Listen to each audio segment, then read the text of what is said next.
Hey, what's up, everybody? True Boxing here. Thank you for coming back to get hit with the truth. So today we are continuing my True Boxing annual top 10s as we end 2024 and head into 2025.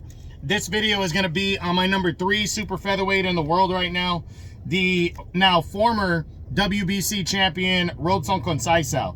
Now, before we get into that, if you could smash the like button, leave a comment, or subscribe to the channel, I really do appreciate any and all support that I can get as I continue to build my channel here.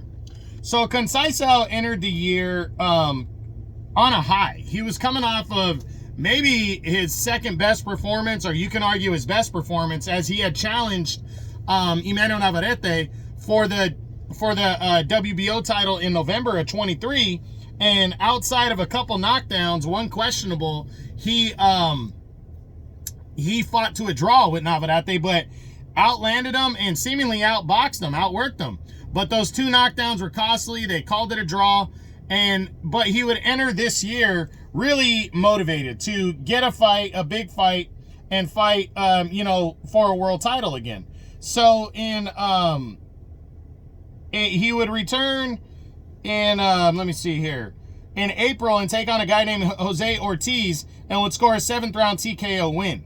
Then, less than 3 months later in July, a big fight was signed for him to challenge O'Shaquie Foster for the WBC title. This was his 4th crack at a world title, and there were a lot of people that were assuming that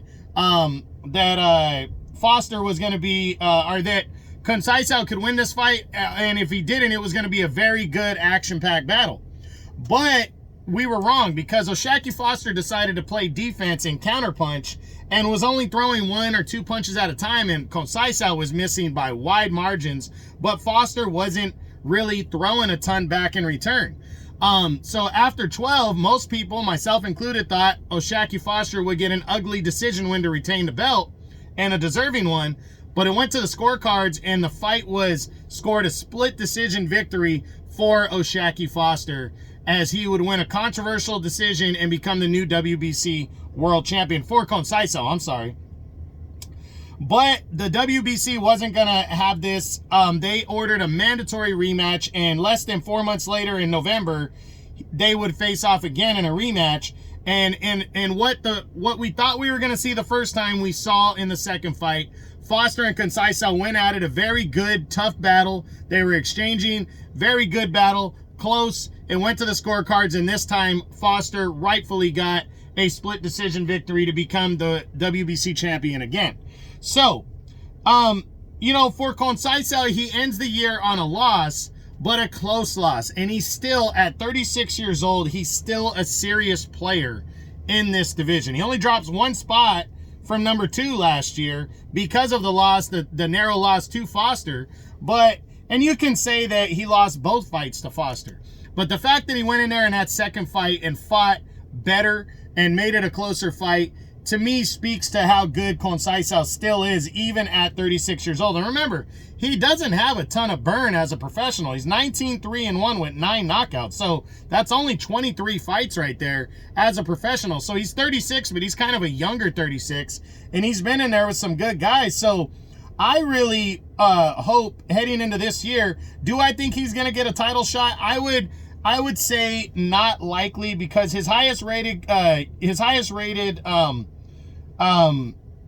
ranking is number 4 in the WBC, and then he's not even ranked in any of the other governing bodies right now. But I don't really think he cares about that. I think Conceicao just wants to fight and get back in the mix. And now that he's a former champ, he's now a more attractive opponent, and he's 36. So guys that are trying to make a name for themselves and move up the ladder, they'll fight Conceicao. And Conceicao probably won't turn down the chance to get an eliminator, to get a 3rd fight with Foster since they split it, to get a rematch with Navarrete since they fought to a draw.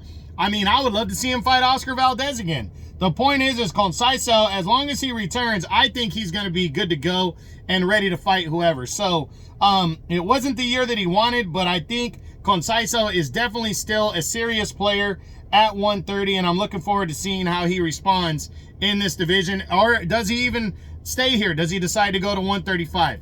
we'll see once he makes a decision, but I can't wait because I like Robson Conceicao. So that's it. That's what I got. That is my number 3 super featherweight in the world right now at 130 pounds. The now former WBC champion, Robson Conceicao of Brazil. I hope you enjoyed the video. If you did, smash the like button, leave a comment, or subscribe to the channel. I appreciate any and all support. This is True Boxing, and you've been hit with the truth.